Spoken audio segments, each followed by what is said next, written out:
जीवन बहुत विरोधाभासी है। जो तुम्हें बाहर दिखाई देता है, भीतर अक्सर उसका ठीक उल्टा घट रहा होता है। और जो तुम्हें सबसे नीचे गर्त में पड़ा हुआ दिखता है, कई बार वहीं से सबसे ऊंचे शिखर की यात्रा शुरू होती है। आज मैं तुम्हें किसी और की नहीं, तुम्हारी ही यात्रा सुनाने जा रहा हूँ। यह मनुष्य की चेतना की यात्रा है, अंधेरे से प्रकाश की ओर। ज़रा सोचो, एक आदमी पेड़ पर बैठा है और जिस डाल पर बैठा है उसी को काट रहा है।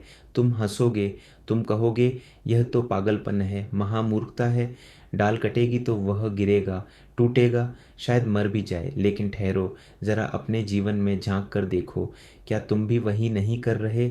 जिस प्रेम के सहारे तुम जी रहे हो, क्या उसी की जड़ें नहीं काट रहे? जिस शरीर में तुम हो, क्या उसी को क्रोध, चिंता और तनाव से नष्ट नहीं कर रहे?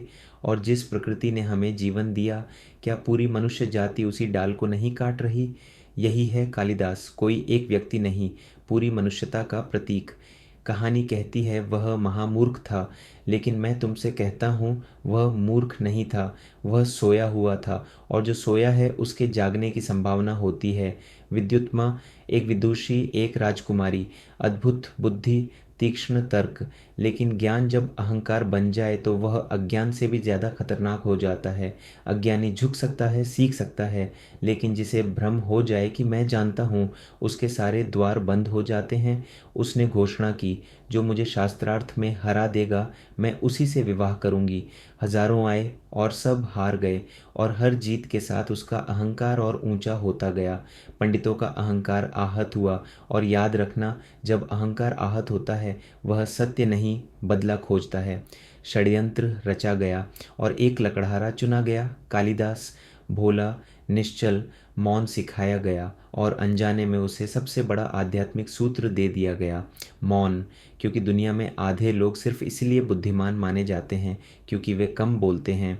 शास्त्रार्थ हुआ, इशारे हुए, अर्थ निकाले गए, और इतिहास का सबसे अद्भुत शास्त्रार्थ घटा, जहाँ एक तरफ विद्या थी, दूसरी तरफ मूर्खता, और बीच में छल।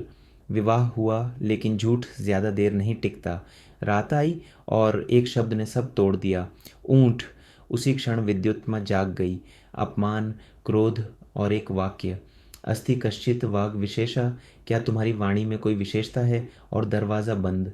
मेरे प्रिय, यहीं से असली यात्रा शुरू होती है। जब जीवन तुम्हें बाहर निकाल देता है, जब दरवाजे बंद कर दिए जाते हैं, तभी तय होता है कि तुम टूटोगे या जागोगे।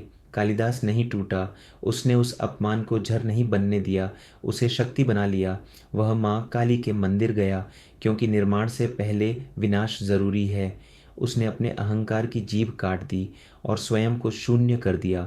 और याद रखना, जब तुम पूरी तरह खाली हो जाते हो तभी परमात्मा भरता है। कालिदास भर गया, ज्ञान नहीं, प्रज्ञा से। समय बीता और वह फिर लौटा उसी दरवाजे पर। लेकिन अब खड़ा व्यक्ति बदल चुका था।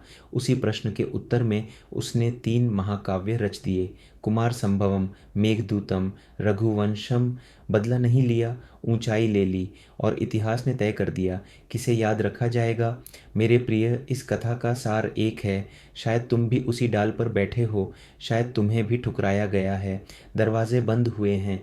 घबराना मत, वह धक्का तुम्हें मिटाने नहीं, जगाने आया है। अपने भीतर के कालिदास को मरने दो, ताकि एक नया जन्म हो सके। जिस दिन तुम कह सको मैं कुछ नहीं जानता, उसी दिन ज्ञान का पहला सूरज उगेगा। शुभ हो।